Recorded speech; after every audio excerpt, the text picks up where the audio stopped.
नमस्कार दोस्तों, मैं अंकुर उपाध्याय स्वागत करता हूं आप सभी का एक बार फिर से अपनी नई वीडियो में।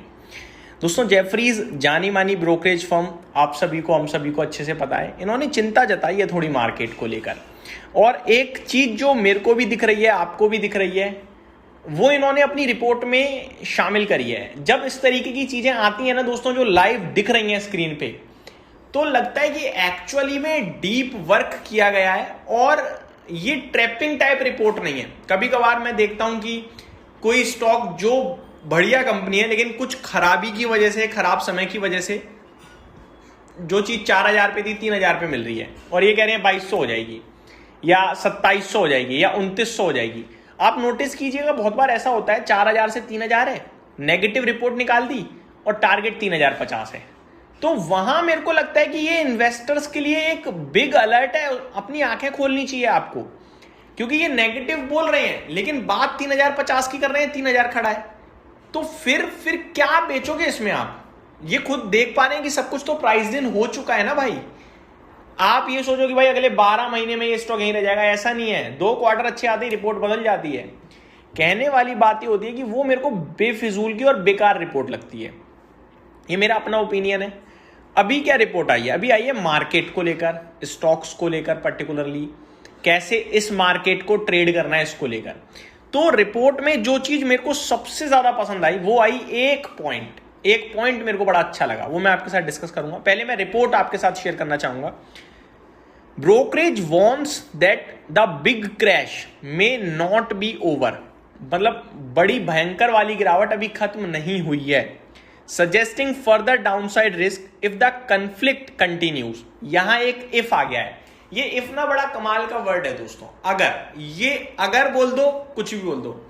अगर कल को कंपनी बर्बाद हो जाए तो आपका पैसा बेकार हो जाए, बर्बाद हो जाएगा, बिल्कुल हो जाएगा। अगर आ गया ना यहां, अगर कल को स्ट्रेट ऑफ हॉर्मोज और भी कंट्रीज प्रोडक्शन कट कर दें तो दिक्कत बढ़ जाएगी भाई। अगर आ गया ना, अगर शब्द जहां आ जाए वहीं परेशानी बढ़ जाती है। अगर शब्द से आप कुछ भी सेंटेंस में कर सकते हो। अगर कल यूएस ईरान दोनों सुलह कर लें, स्ट्रेट ऑफ हॉर्मोज ओपन हो जाए, सारी गल्फ कंट्रियां प्रोडक्शन बढ़ा दें तो मार्केट भाग जाएगा। ये अगर का कोई मुकाबला नहीं है भाई साहब। इसलिए जहां भी आपको इफ या अगर मिल लेना तो भैया समझ लो कि ये 50-50 है। तो यहां लिखा है इफ द कंफ्लिक्ट कंटिन्यूज, नहीं रहेगा कंटिन्यू, और अगर हो गया तो एक समय तो एंड होगा ना।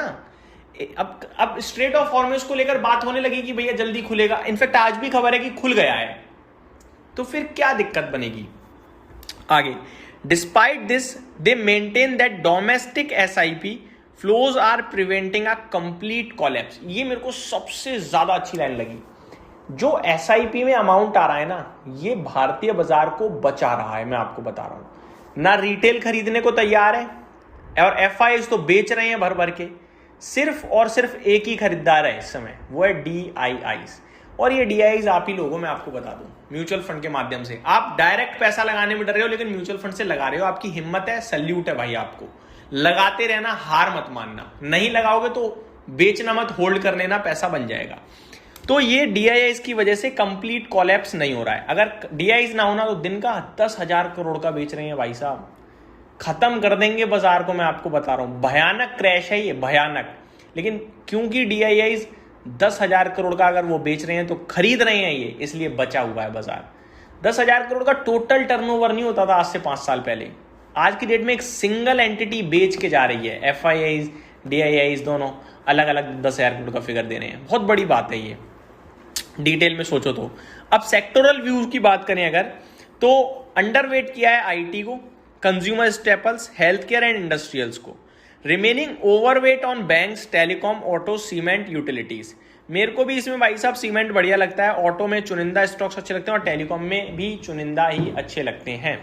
आगे आईटी सेक्टर को जो डाउनग्रेड करा है उसमें IT firms like Infosys, TCS, HCL tech, Mphasis, LTI Mindtree and Hexaware due to AI driven business risk, warning that the AI pain is not over. इन सारे स्टॉक्स को इसलिए डिस्कस किया है नेगेटिव वे में क्योंकि एआई का पेन खत्म नहीं हुआ है और अभी रिस्क पूरी बनी हुई है।